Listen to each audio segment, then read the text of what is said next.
Hi, Tracy here with BibleJournalingMinistries.com, and today we're talking about Bible mats. The Bible mat that you see in front of me is from Illustrated Faith. It's about 7 inches by 8 inches.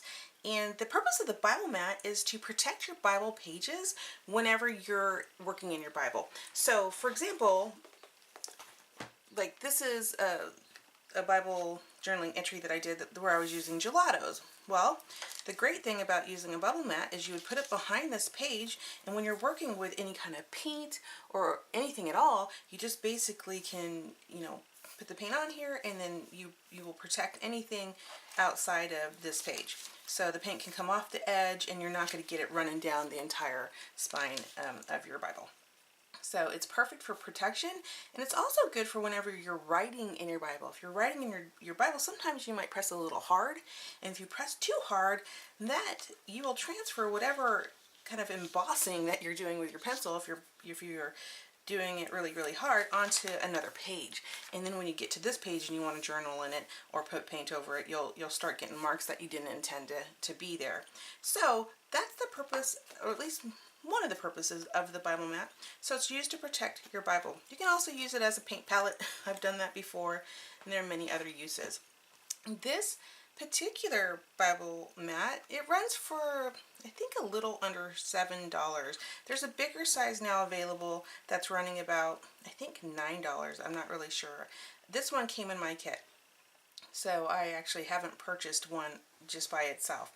But if you want to get one, then I will definitely put the link in for you. It's totally worth, I think, the price, especially because the girls at Illustrated Faith do an amazing job of providing resources and content for everybody. And to ask for, whatever this is, $5, $6 for a Bible mat that you'll be using a lot, seems fair to me. However, some of us don't have the extra money to pay for something like a Bible mat, so today I'm going to show you how to make one yourself. There are many different ways you can make one. The first thing I'm going to show you is the different options you have. So, if you have some cardboard, you can definitely use cardboard to help protect your page. It's a little bit thicker, so it's going to be hard to get it to go into your Bible all the way. So, for example, I'm going to show you this one. Show you one of my pages here. If you're going to use some cardboard, you're going to have to really kind of make sure that you're not going to get any of these indents while you're writing, because it will almost emboss for you as well because of these corrugated cardboard, basically. But it works in a pinch if you have it and you need to use it. Let me just show you what I'm talking about. So if I were to use a piece of cardboard and I were to press pretty hard on it, you can see that my lines aren't going to be as straight because I'm following whatever indent or pattern is on this cardboard.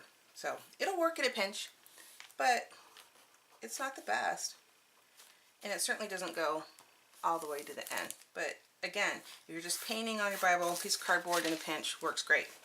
Another option for you is a clamshell. So if you've gotten any electronics over the holidays or for your birthday, just cut out the clamshell that comes with the packaging, and you can use that underneath your Bible page. And I like that. I like the clamshell way better than I like the cardboard, but I want to give you options today. So you can see if I'm drawing a line, it's much straighter. It's not as wavy as the cardboard. So this is the cardboard, and this is the clamshell. Okay. The next option for you to use is some kind of heavy cardstock. I use a 110 cardstock. And if you have, we'll say, extras around your house, or ones that were marked up that you were going to throw away, it's perfect. You just grab it again, and you can set it underneath your Bible. And you can, let's just show you, this is the cardstock, and my lines are straight as well. So it works really, really nice. Now, if you're going to use paper, if you're using paint, it's likely that the paint may soak through if you're using a thinner cardstock or a thinner paper. But because this is a 110 heavy cardstock, it's going to work just fine for what you do in your Bible journaling for the most part. The last thing I want to show you is how to make one out of these cute chopping mats. You can get these here, at least in the States, at the dollar store. You get 2 of them. They're 11 by 14. And they're used for chopping food. So if you are going to use this for your Bible, you should not be using it to chop food anymore, because you'll be putting paint on it and chemicals that you don't want to put in your food. So let's go ahead and open this package up. You typically get 2 in a package, but I may have used 1. Nope, I get 2. So there are 2 in this package. And the consistency of this mat is just a little bit thicker than the mat that's provided by Illustrated Faith. So, if you want to create one yourself, you would just need to measure 8 by 7. So let's go ahead and do that.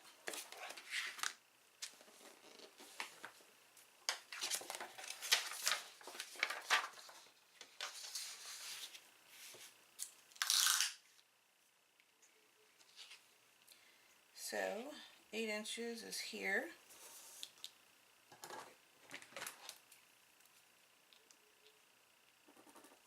Okay. And then 7 inches.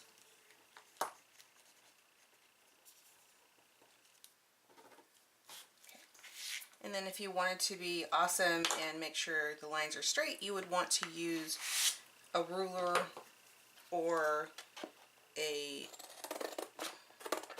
some kind of edge so that you would get a nice straight cut. But I'm for demonstration purposes, I'm just going to use my scissors. Okay, so now I have a Bible mat that's very, very similar to the Illustrated Faith Bible mat, and this Bible mat would have cost me, let's see, you can get 2, so you can get 4 in a pack, a quarter, versus $5 or whatever. So you can use this, and it works great, and basically functions the same way as the Illustrated Faith one. Let me show you. So if we're going to take the Bible mat, we're going to put it in here. This one is going to go pretty much close to the edge.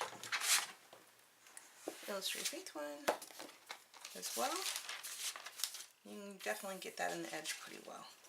So they both are going to work pretty much the same.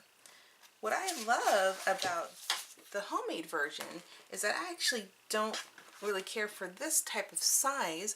I prefer a smaller version of this, because what I'll do then is I'll cut it really short and small, and then I'll just carry it around in my Bible. So I'll cut this edge off here, and I'll just slip in my Bible for whenever I need to use it. So, of course, when I do that, I have to keep the edge out a little bit so I don't push it all the way through. So let's just go ahead and test this one out. And this is our cutting mat.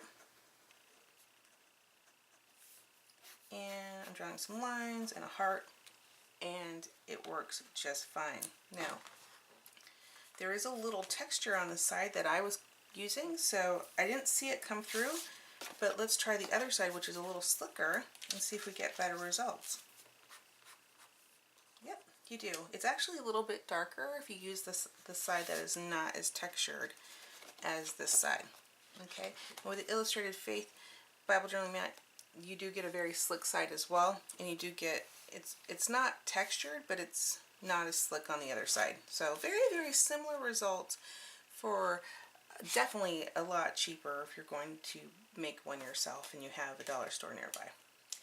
Last thing I want to do is just show you real briefly that I do like to trim off the edge of these so that I can carry it around in my Bible easily.